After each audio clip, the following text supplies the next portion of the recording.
Shalom, shalom, Israel, shalom, Israel. It's your man, Yaquah Bun Yahweh, giving all praises, honor, and glory to Yahweh by Shem Yahweh Shai. Um, so, hope everybody had a good Pesach. And I'm just going to go over a few scriptures real quick. And the first one is 2 Timothy chapter 2, verse 3. And it reads, "Thou therefore endure hardness as a good soldier of Yahweh Shai HaMashiach," right? This walk, you know, this walk, you're going to go through some things.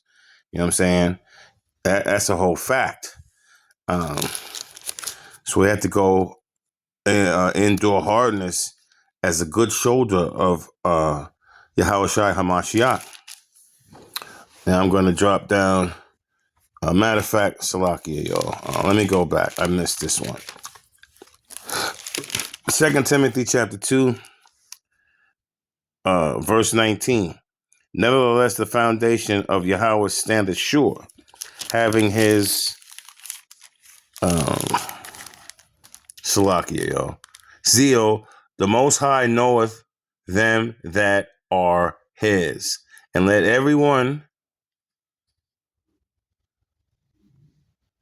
that nameth the name of Hamashiach depart from iniquity."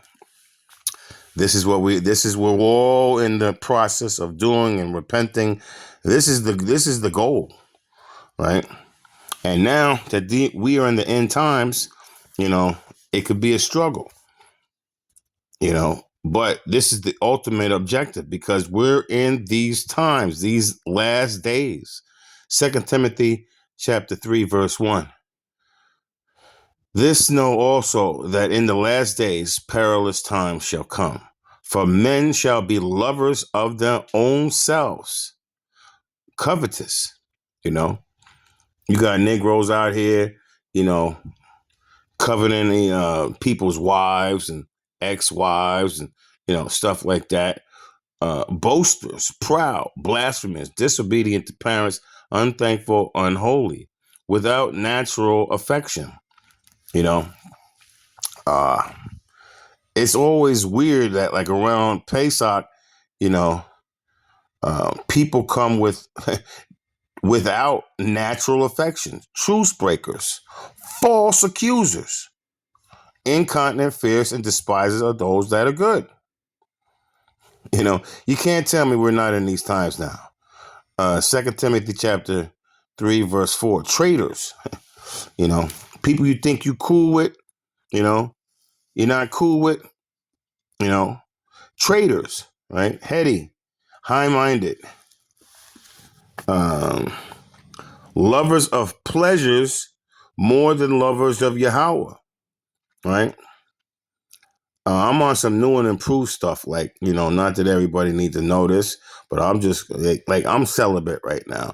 It says lovers of pleasures more than lovers of Yahweh, having a form of godliness, but denying the power thereof. From such turn away, right? We have to see who's really our friends in this walk. A lot of people say that's my man's and this and that, but they cap it, just because they don't get their way. Verse 6 says, "For all of this sort are they which creep into houses and lead captive silly women laden with sins, led away with diverse lusts." These are absolutely the times that we're in. Men, brothers and sisters of Hamashiach, we have to really get into Hamashiach. The time to play around is short. We might not.